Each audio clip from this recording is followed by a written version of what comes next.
Good morning. The reading this morning is from the book of Acts, chapter 20, verse 28 through 32. Pay careful attention to yourselves and to all the flock, in which the Holy Spirit has made you overseers, to care for the church of God, which he obtained with his own blood.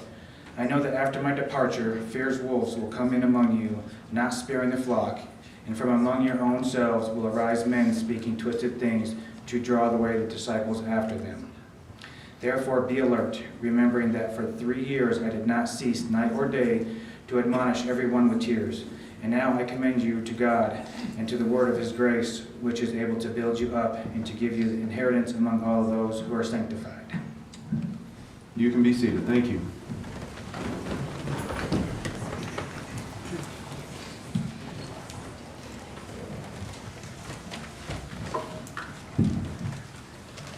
Well, good morning, church. It's good to see everybody today. I'm glad that you've decided this is the right place to be on a Sunday morning. And whatever your particular reason for doing that, I think it was ultimately the best decision you could make today. And we are just glad to be able to spend the time together. If you're a guest with us, we welcome you. If you're church family, we welcome you. We're glad everybody is here, and it's awesome.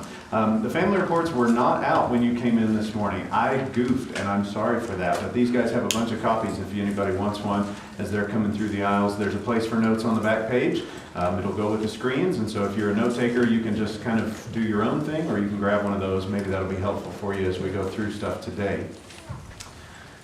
I wanted to give you a heads up about a couple of things that are part of our church family, just kind of some housekeeping things before we get into the message this morning. The first one is that we have a new round of our adult Bible classes and kids Bible classes starting next week. The Sunday morning class here, I believe, is going to continue to study the book of Hebrews, because y'all are not quite through that material yet. But on Wednesday nights, we have 2 classes available to you, and there's sign-up sheets back there on the table for those. Rob Phipps and I are going to be teaching those 2 classes. And I wanted to give just a little bit of a sense real quick this morning, because we both had several questions about the content of those. And I want to give a little bit of a sense of what we're going to be talking about in those classes so you can know exactly what you're signing up for. Rob's class is talking about how we got the Bible, and this is what he wrote me to kind of communicate, to share with you about what to expect in that. This class will explore how the Bible was transmitted from the authors of the Bible to the current version of the modern Bible that we have today. It is a story of adventure and devotion, toil and faith, by those who, sometimes at great cost, passed down from generation to generation the message of salvation. The Bible did not just happen, nor has it been preserved through the years by mere chance. We will use the workbook by the same title as the class, How We Got the Bible, to guide our class through this quarter and answer a few questions like, how and when do the books in the Bible have their origin? In what sense are they different from other books? Why do we have so many different translations of the Bible? And how can we be confident that any of those translations contains God's Word today? So there's your kind of sense of what's going to be talked about in that class on how we got the Bible. For my class, it's titled A Life Lost and Found, a study of grief and grieving. And we are going to have, I think, roughly 13 sessions in that, if I counted correctly on the calendar. And through that entire quarter, I want to talk about some stuff that is honestly just really difficult to talk about and therefore is often avoided in churches. We're going to talk about losing loved ones either to death or to divorce, and the coping process of a lot of what comes with that. We are going to talk about dealing with depression either in yourself or in a loved one, and what it's like to live in that or side by side with that particular problem. We're going to talk just in general about how God stays with us through those difficult, very difficult things in life. Okay, and so that's kind of the introduction to that one. I feel like the worst kind of Debbie Downer to tell you, like, we're going to spend a whole quarter talking about death, divorce, and depression. But I think it's important. It just sounds funny to say it out loud like that all at once. But that's kind of what's going on there. So hopefully that gives you a sense of what you can expect out of those 2 class titles. You know which one of those may be the most helpful to you right now in your walk of faith, in your walk with Christ. So sign up on one of those just so you know what's coming up with that.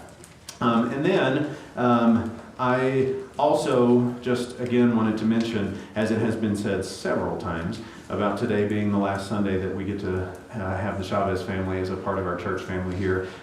We are going to miss you guys so badly, all 4 of you, Nick, Jen, Kaylee, and I'm just kidding. Jill. I'm just kidding.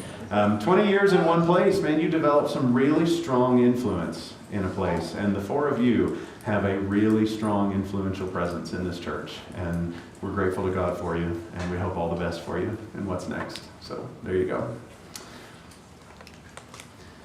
As Americans, we love the stories about a team coming together. We love the movies about those types of teams, right? Where one heroic leader seems to have that kind of galvanizing effect, where they bring everybody together who it seemed like life was trying to split them up, but somebody was able to bring them together and they accomplished something great because they pulled together. Three of my favorite movies where this happens: Glory Road, Remember the Titans, and Miracle, right? Everybody loves those movies because that's really what it's about. It's about teams that they don't seem like it's going to work out. They just seem like there are far too many obstacles to their unity in the way. And yet, when they finally see through that and they see the good that can happen when people pull together, something amazing happens.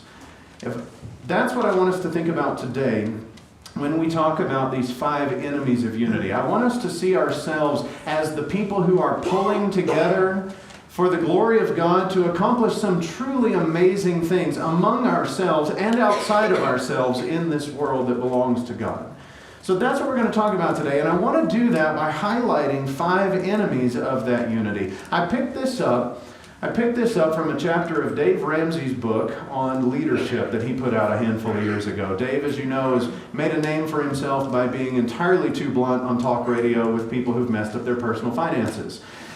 And yet, he's also built a tremendous organization based out of Nashville, Tennessee, and they are one of the top places to work, constantly rated one of the top places to work. And so he's got some real insights into what makes team cohesion work so well. And he talks in his book about these 5 enemies that threaten to split up a team. And he does that so that you can look through and you can look past those problems and see what brings people together to accomplish greatness. So, these are 5 enemies of unity that are potentially present in any group of people, whether you're talking about a family or a team or a unit or a company or a school or an organization or a church family. These are things that threaten unity in all of those. And so I want to give them to you, hopefully, fairly quickly today, unpacking each one a little bit from a spiritual point of view, so that we can be warned not to let these things be present among us. Okay? That's the goal. I'm not one to usually do a whole lot of warning type preaching, but today that's all it is. I just want to highlight these so that we see them coming from 100 miles away, and we can prepare ourselves to not let any of these become a part of who we are. So, just very quickly, here they are so that you can kind of know where we're going. We'll, again, unpack each one just a little bit. The first one is gossip. The second is a lack of shared purpose. The third is poor communication. The fourth is unresolved conflict. And the fifth is sanctioned failure. Now, let's talk about all of those very quickly as much as we can here, as much as we can keep moving and still get to the good sense of what this is teaching us. So let's talk a little bit about the first enemy here, which is gossip. And I don't think I have to do a whole lot of explaining to tell you why this can become such a problem. Friends can be made into enemies when someone gossips about someone else, and it eventually works its way all the way back around to the one it was about initially. And once that relationship is torn, once other parties get involved, the stories get passed on and mangled more and more. And what happens? Well, you could have 2 people that were just absolutely best friends, and now they barely want to speak to each other for the rest of their lives. And it happens because they should have been unified, but gossip did some incredibly divisive work. You know, the reality is, brothers and sisters, that as a church family, if we have gossip among us, we already have division among us. If it's happening, it's already doing its work, and it just gets worse every time we give in to the temptation to do it again. And that's why when you look through the New Testament, it's not that big a surprise to find that God has a zero-tolerance policy of gossip among His people. In fact, we're told that gossip is one of the symptoms of those who do not see fit to acknowledge God as God. That's Romans chapter 1, by the way. If you're using a Pew Bible, it's page number 893. But in Romans chapter 1, after Paul has told us that there are people who deny the truth and they suppress the truth about God, he says after a certain amount of rebellion and rejection like that, this is verse 28, God gives them up to a debased mind to do what ought not be done. They are filled with all manner of unrighteousness, evil, covetousness, malice. They're full of envy, murder, strife, deceit, maliciousness. They are gossips, slanderers, and then haters of God, insolent, haughty, boastful, inventors of evil, and disobedient to parents. Now, I know that's a small warning, but I think it's a serious one right there that the apostles make in passing to several of the church groups that they write to. It's right there in Romans, but it also shows up, as you see, in 2 Corinthians, 1 Timothy, Ephesians, and in Colossians. And I just think with that many mentions of it, and with it being connected to the lifestyle of unbelievers in Romans chapter 1, I think we can consider that a zero gossip policy among the people of God, from God himself, because it destroys the unity that Christ gave himself to create. Now, here's what I found on the topic of gossip every time that I end up talking about it, every time that it comes up in church and in teaching. I've found that for most of us, we kind of have this general agreement that it's bad, but we also have a lack of clarity on what actually constitutes gossip. So that's the thing that comes up again and again as we talk about this. And Christians who try real hard, they have an acknowledgement that yes, we shouldn't be doing that, but then they come up and they say, okay, but Dan, what actually is and isn't gossip? I don't know exactly where to draw that line. So I've got a little bit of helpful advice here on that hopefully this will help us to understand where we are and are not going to be doing damage to our relationships.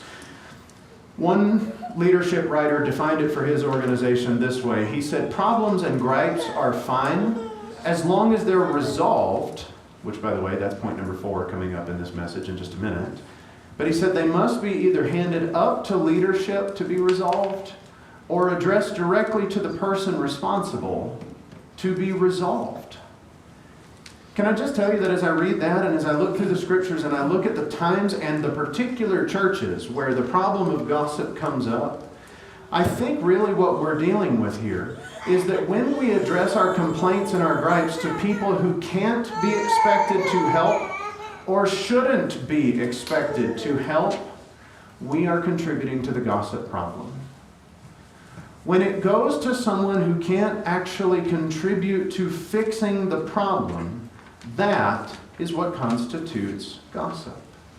And I think that's what happens in churches. When we talk about the character flaws that we see in a brother or sister to someone other than that brother or sister, or when we talk about the elders' decisions to other people but not to the elders themselves, or when we just want to complain about the way that people at church dress, or their stance on a certain moral matter, or their teaching style, or their failure to connect in an effective way, but we aren't trying to actually fix that problem. We're just griping about it.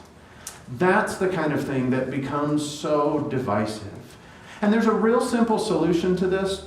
This is something that we say in the restaurant organization that I work for here in town on a pretty regular basis. It's a reminder for our team to not gossip and not let this sort of divisive stuff take root. And the real simple solution is deliver the mail to the right address. That kind of makes sense, doesn't it? If you've got a problem, if you've got some sort of grievance that needs to be submit it to the office that can actually address the grievance. Deliver the mail to the right address. And that's what we want among the people of God as well. We want to make sure that we are people who are going to each other to resolve our differences, our conflicts, our struggles, our offenses. We want to make sure that we go to the people who can actually fix those things, not just to whatever ear is willing to listen while we complain with no end in sight. Because gossip does divide people, and it divides God's people. And I have to say, this is one of those places where I look around at the world around us and I go, I know y'all call us hypocrites, and this is one of those points where we often prove them correct. Because there is such a strong tendency of gossip among Christian people, religious people, that playwrights have made musicals and comedy shows out of how much gossip happens in churches. Let that never be true of us, brothers and sisters. Because that looks bad on Jesus. When we behave that way and then we say, well, we live up to the standard of a great and wonderful and perfect Lord and Savior. Don't let that be the case among us. Let's not let this kind of divisive thing take root among us. Gossip is divisive. It doesn't glorify God. It's a sin, and it has no place among God's people. That is an enemy of unity. That's the number one. Now, the second one is poor communication. Poor communication can be an enemy of unity, and there are so many life situations that I could point to show you how this works. Spouses who don't communicate well with each other, don't try to talk or listen in a way that's meaningful to the other person in the relationship, that's going to fall apart. It's going to really have some serious struggles. Military maneuvers can go horribly wrong because somebody didn't relay the proper information to the proper person. Somebody didn't receive the proper information from the proper person. Championship games get lost on a simple communication error between a coach and the players.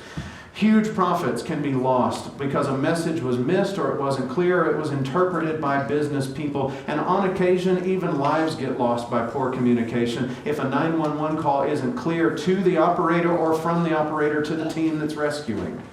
All these places are things where just things go horribly wrong when good communication is lacking. And I think the higher the stakes, the more important that becomes. When life is on the line, it's that much more essential that communication is done properly. Probably one of the most impactful stories of this of all time for me is a story that's immortalized in Alfred Lord Tennyson's poem, The Charge of the Light Brigade. You remember this poem, Into the Valley Rode the 600. That's like the echoing line that everybody's heard once or twice. Well, that poem is describing a military maneuver in which there was a troop of basically unarmed soldiers. They were just carrying sabers, and they were riding on horseback, and normally their job was just to kind of harry troops that were retreating, so like kind of, take up the end there and just chase them off a little further. That was normally their job. But in this particular case, they ended up charging against an entire battalion of machine gun armed soldiers on a higher hillside. Well, you know who the tactical advantage is with in that situation, don't you? Yeah, half the troops died in one maneuver. Almost all of the horses were killed. It was a disaster. How did that happen? Well, it happened because a commanding officer way on the other side of the valley wrote down his instructions for a messenger, but when the messenger got to the other side of the valley, he communicated them orally, and he got it wrong. And 300 men died. Now, can you see how high the stakes get when communication, can you see how important communication is when the stakes get high? And y'all, how high are the stakes when it comes to the church that Jesus purchased with his own blood? How much does it matter that we speak well and listen well?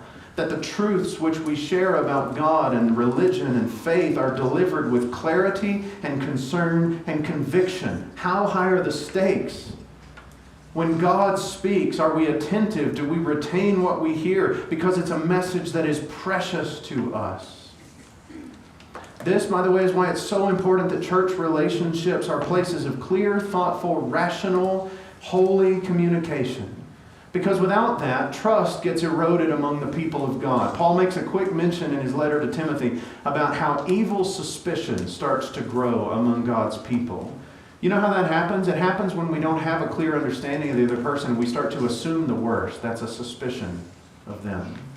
Trust gets eroded in that case. Spiritual growth can sometimes get halted if we don't speak the truth in love so that people will grow into the spiritual body that we're supposed to be. That's what Paul's talking about in Ephesians chapter 4. And communication is important because sometimes people will all out miss the truth if we're not communicating it in a clear and right way.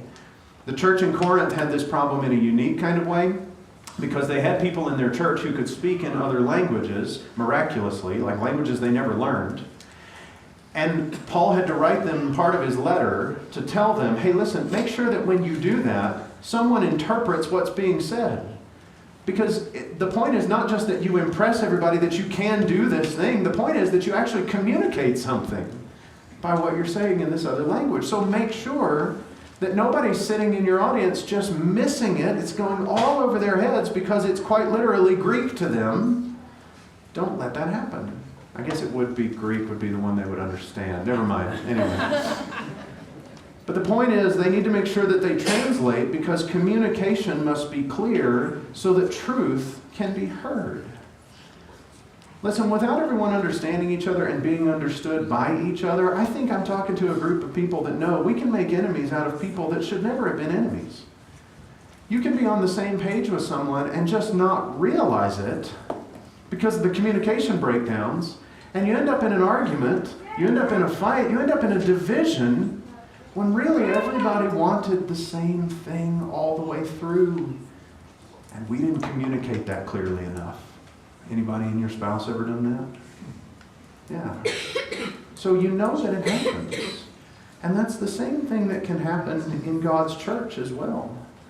And so just here are a couple of practical things that every church family needs to have as far as healthy communication to make sure that sort of thing doesn't happen among us. Number one, we need regular reminders of the things that are and the things that should be. We need to know who God is and who He has made us, and we need to know how to live up to the high standards of holiness that He has. Number two, we need God's expectations set before us regularly by leaders and teachers in the church family. And number three, we need a regular connection between each other, which requires some good communication as well. I'm talking here about making sure that our relationships are more than just a passing, how you doing, fine kind of interaction, okay? We need to make sure that we're not waiting for years on end for a relationship to just happen to get deeper all of a sudden. We've got to be intentional about connection and communication. We've got to be intentional about being who we're supposed to be and being known truly as we know others truly. I was reading just yesterday from C.S. Lewis's book, The Christian Regress, or the Pilgrim's Regress. Okay, it's an echo to the Pilgrim's Progress. And it's an allegory. And one of the interesting elements of the allegory is Lewis repeatedly, with the Christian people around the main character, he repeatedly, whenever they get into any sort of religious setting or religious talk, he describes them as putting on a mask. And when the religious setting or the religious talk is done, they remove the mask and become just normal interaction. See his point? Let's make sure we're not doing that. Let's make sure that we communicate who we are, warts and all, and we know others as who they are, warts and all. Because what we want is not just to build a how you doing fine kind of relationship. What we want to do is build the kind of interactions and the kind of relationships that are deep, lifelong, cry together, laugh together kinds of bonds. We want to make sure that we are there for each other for the long haul. And what does that take? It takes a willingness to communicate, to listen well, and to speak well, and to connect well with each other. Our goal is to speak truth with purpose and clarity and sincerity. We are not in the business of changing the truth to make it seem more relevant. We are always in the business of giving our best efforts to be as clear as possible about what God expects of His people. We are always in the business of giving direction and hope and a biblical sense of optimism through what we face in this life. And we are in the business of being 100% committed that when we say important truth about God, we mean it. And we're committed to walking the talk that we have, that we've exhibited in our lives. The third enemy of unity is a lack of shared purpose. I think you can probably see how that would happen in a church family. I think you could probably see how that would probably happen in a work team as well.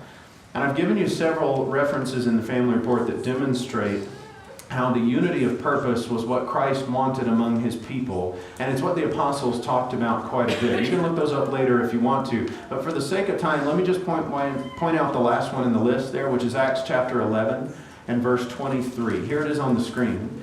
The passage is talking about Barnabas coming, and he finds a group of Christians whom he hadn't known about before in a particular city. And it says, when he came and he saw the grace of God, he was glad, and he exhorted them all to remain faithful to the Lord with steadfast purpose.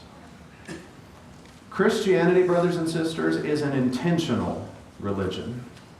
It is not something that you are just born into and then you just get to haphazardly fly through life and it'll still be with you. It is an intentional religion. And Barnabas encouraged these people to be intentionally devoted to Jesus, to have a steadfast purpose behind their life and their faith. Now, by the way, his encouragement to that particular church proved really impactful and really powerful over the long haul, because the church that it's talking about here is Antioch. And that's the church that would later send Barnabas himself, John Mark, Silas, and the Apostle Paul out on mission work throughout the world. This is where it started, though, with them, that he came to them and he said, my encouragement to you is don't forget what you're here for. You stay committed to that. All of you together share that purpose. And when they did, they became a deployment kind of church where they were sending people into the world to go and bring others to Christ. There's a powerful ideal right there about the importance of a shared purpose. Because when there is no sense of purpose, no clear vision of what the group should be and should be doing, when there are no ultimate objectives being committed, there just isn't going to be unity. You've doubtless experienced this at your workplace. I know that all of us have, that when policies are stated and the requirements are told to you and you're trained in the methods, but you're not exactly told why we do these things, it's really hard to create unity in a team that hasn't been told what the ultimate purpose is. Now, there are exceptions where it has been done, but it's very, very difficult. Because for most people, it leads to this kind of sense of like halfwayness, where you know that this is what I do, and I might even be good at what I do, but I don't feel really compelled or bought into it, because I don't have a sense of shared purpose with the people around me as to why we're doing this. Now you might think to yourself, how could a church, though, even need to talk about a shared purpose? Our purpose is to be the church. What more could we even say than that? How could we not have a shared purpose in this world? And to some degree, I see the rationale behind that statement, I'll be honest there. But in reality, a lot of churches don't have a shared sense of purpose to who we are, and it shows. So just think about this. Do we have a clear understanding of our purpose in the areas of evangelism and discipleship and fellowship and outreach and worship and friendships and development and growth and Bible knowledge? We know we need to do better in all those areas. But do we have a clear sense of what that looks like and where that's going? Do we have the vision and the shared purpose to know where we're going in all these ways? This lack of shared purpose is a problem as early as the New Testament, by the way. 1 Corinthians chapter 1 is one of those passages we go to all the time, and we're going to talk about disunity among the people of God. And there's good reason, because you actually have people that are arguing and splintering over their favorite teacher in that passage, right? I'm Paul, I'm Apollos, I'm Cephas, all this kind of stuff.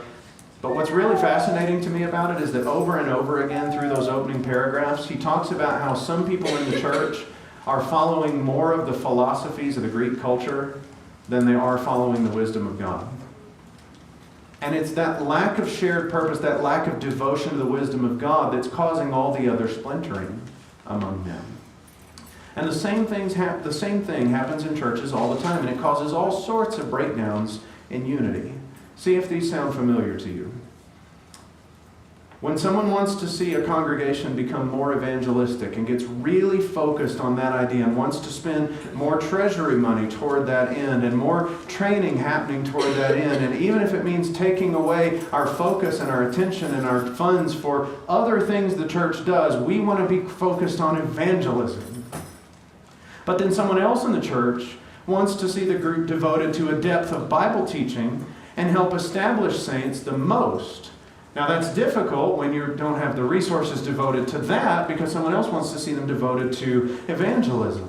And so we want to craft all these programs and all this teaching around the needs of the long-timers, but somebody else says, well, no, we should be focusing on the outsiders, and we suddenly start to have division between people who have a shared purpose. You see how this happens? Here's another example. What about somebody who wants to see an environment that fits a certain generation or a certain subculture's way of worshiping and living? And they want everybody and everyone in the group to get in line with that manifestation of faithfulness to Christ. But there's somebody else in the group who wants to see the church environment in which members are heavily involved in the community. They're being generous blessings to our neighbors. Good deeds are a really important part of the saint's identity in that place, and we have this conflict. Because what we want to create is we want to create a very specific type of church environment. Somebody else says, no, we shouldn't be concerned with the church environment. We should be concerned outside with our connection with the world.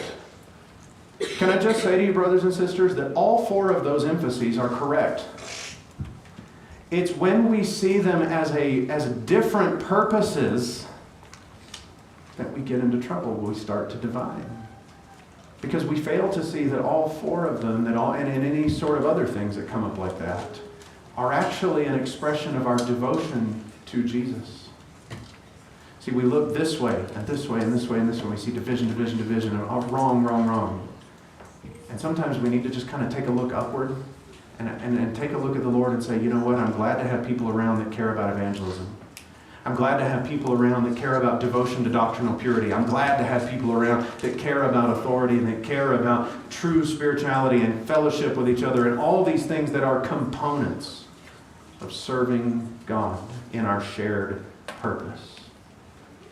If we have a sense of shared purpose and it pervades all that we do, then we can be more intentional about being bonded together in the way that we do things. So that if a new idea comes up among a church family, the first response that we expect is not for somebody to say, no, we're not doing that, and you should be ashamed of yourself for asking. The first response is to say, you know, even that, I'm not sure that's the way that God wants us to do that, but I see the ideal behind it. Let's find a way we can do it in a way that pleases God. Because I think this is on the right track.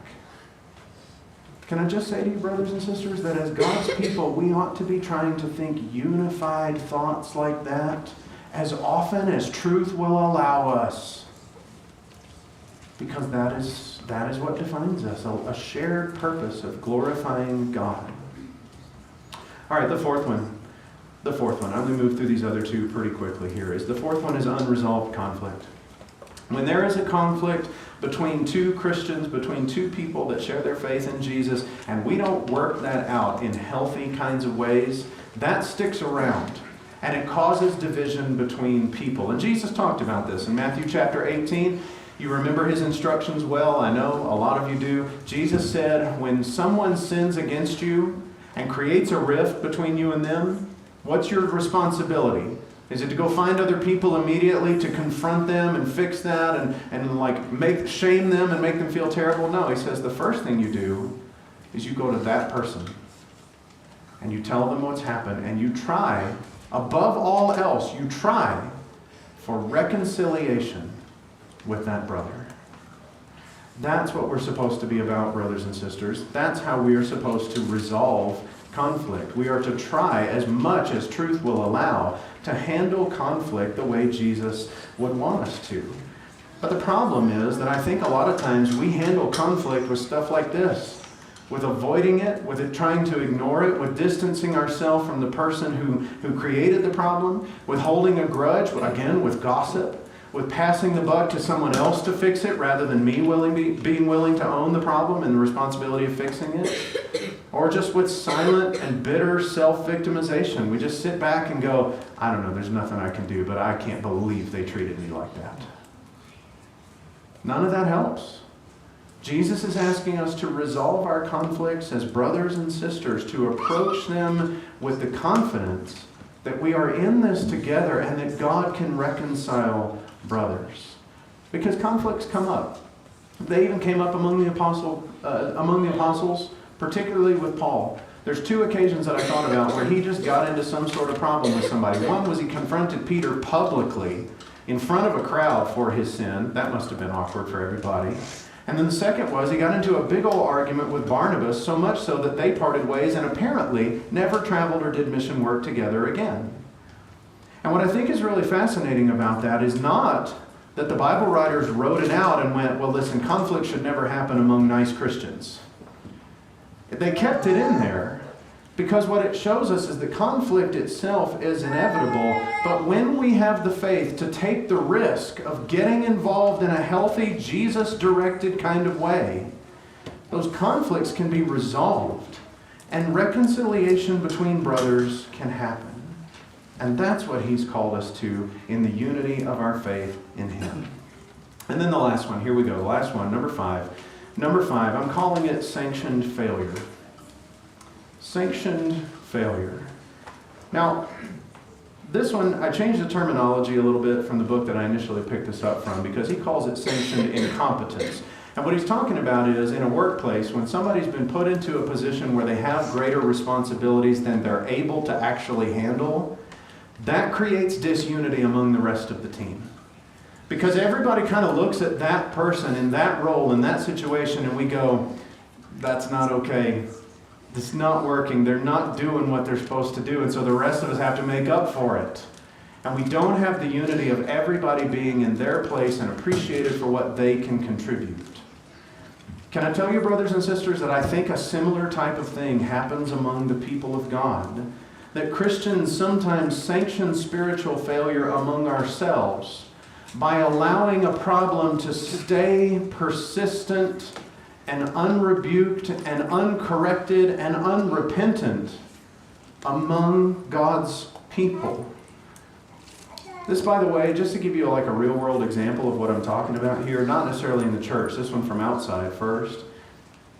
The first commanding officer of Easy Company, Captain Sobel. Any of y'all read Band of Brothers? Seen Band of Brothers? Captain Sobel was an extremely diligent leader in terms of training his men, but he constantly demoralized them, and he constantly led them astray in field maneuvers. And they knew as soon as they got into sort of any sort of battle type experience that he was not going to be the leader they needed. And the group of men started to splinter, and the gossip spread, and there was divided allegiance within the group because Captain Sobel was in a position where he was not competent to be in that position. That's the kind of thing that we're talking about here. And again, I think it happens among Christians because we sometimes sanction, and by that I mean we just sort of give a stamp of approval by not doing anything to certain practices and behaviors and attitudes among us that ought to be addressed and corrected because we are the people of God and we want to all serve Him in holiness. Now let's just be very clear for just a second here. I'm not talking about, when I say sanction failure, that's not the same thing as forgiveness. Okay, forgiveness happens when somebody wants to correct a behavior and they realize that it was wrong in the past and they ask for forgiveness and we forgive them and we move forward in a different direction. Sanction failure is the kind of thing that I'm talking about when there is a sin that is in the past, that continues in the present, that apparently is intended to continue in the future, and nobody's doing anything about it. That is essentially silent approval. And that's what happened in 1 Corinthians chapter 5. This is one of those passages, by the way, this is page 897 in the Pew Bibles. But this is one of those passages that's really difficult to read for Christians who take morality seriously because it just feels so wrong in so many ways. But can I read it anyway? And we can learn a couple of lessons from this. 1 Corinthians 5, let me just start in verse 1. The Apostle Paul says to these Christians, "It is actually reported that there is sexual immorality among you, and of a kind that is not tolerated even among pagans. For a man has his father's wife. And you are arrogant. Ought you not to mourn? Let him who has done this be removed from among you." Now scan down and look at verse 9. He says, "I wrote to you in another letter not to associate with sexually immoral people, not at all meaning the sexually immoral of the world or the greedy or swindlers or idolaters, because then you'd need to go out of the world. But now I'm writing to you not to associate with anyone who bears the name of brother if he is guilty of sexual immorality or greed or is an idolater, reviler, drunkard, or swindler, not even to eat with such a one. For what have I to do with judging outsiders? Is it not those inside the church whom you are to judge? God judges those outside. You purge the evil person from among you." Now, I hope we get the real sense of what this is. It's not that there's someone among the church family who has committed sexual immorality in the past and now they've repented and Paul says, "No, they're too bad, they can't be part of the church, kick them out." That's not what he says. What he's talking about is that this is somebody in the church who has taken a mistress and they are in an ongoing affair together, And they keep showing up to church like everything's fine. And everybody at church keeps letting them show up to church and go out to meals together and come over to our homes like everything's fine. And what he's telling them is, it's not fine. That's not something that is supposed to happen among the people of God. You are sanctioning that spiritual failure by not doing anything about it. No wonder the Corinthian church had the unity problems they had. They have made all the mistakes. And that's why we have to be warned about this kind of thing too, brothers and sisters, because sometimes in the interest of niceness and in an effort to not rock the boat, we just overlook spiritual failures in ourselves and in our brethren. Churches where someone vocal, like in 3 John, puts themselves in charge of everything and nobody's going to be able to correct them, and you just do what I say, even though I don't have any business of telling you what to do, you do what I say. That sort of thing is not okay. And the Apostle John rebuked that strongly. Churches where there are women in the group who refuse to be submissive to their husbands and to the church leaders and therefore to the Lord, and they end up manipulating and controlling the group from a behind-the-scenes kind of way, that's not healthy. That's not what God calls His people to. Churches sometimes have men serving as their elders who aren't even close to having the kind of character that 1 Timothy 3 and Titus 1 talk about. They're not even close to being the men of character that they should be, but it would sure be awkward if we had to address that.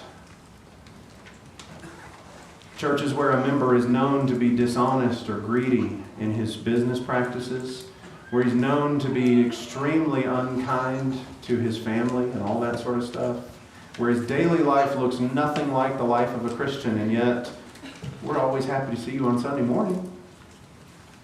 No, not really. We sanction it. We sanction it sometimes.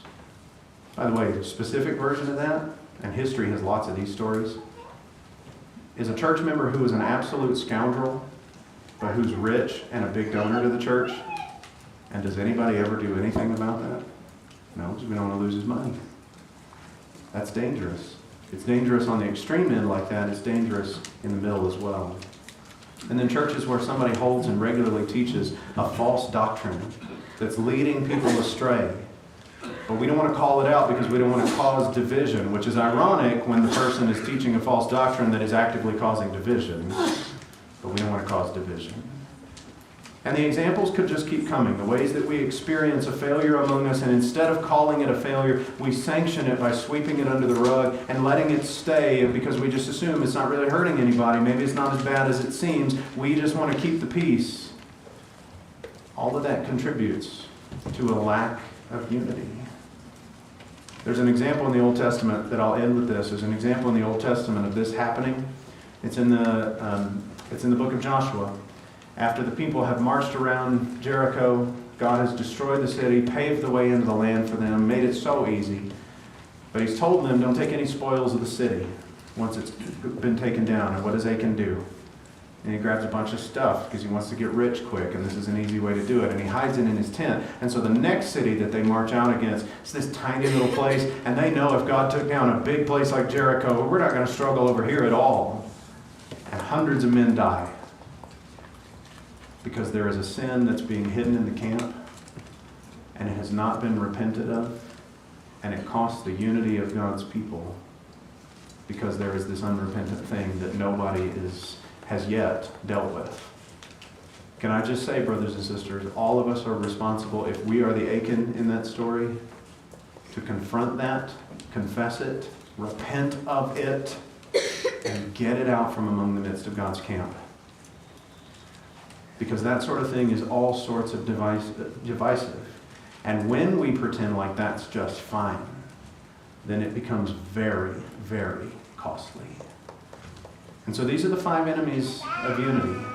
These are the 5 things, at least 5 of the things, that threaten us in some really, just kind of scary ways to think about. Because the picture of unity among God's people could be a truly beautiful thing.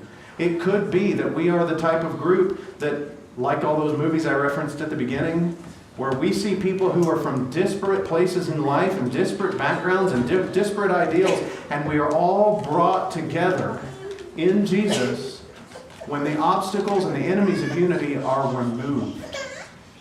So that's my warning today, is to make sure we take these 5 things and we just extract them from our dealings with each other so that everything that defines us is this idea of unity in Jesus Christ. That's what I hope we learn from this, that we see these tendencies in ourselves and we overcome them and we move away from them as quick as we can. Thank you for your good attention to these things this morning. If there's somebody among us today that is ready to commit your life to Jesus and to become His disciple, and you want to be baptized in His name to be forgiven of sins, we'll give you that opportunity now. If there's somebody among us that has sin in your life, and you do want to repent of it, and you want to change it, you want to confess it, and just get rid of it in your life, then we want to pray for you and help you with that as much as we can as well. And so if we can do either of those things for you, why don't you come and talk to me or one of the elders while we're standing and singing this hymn together.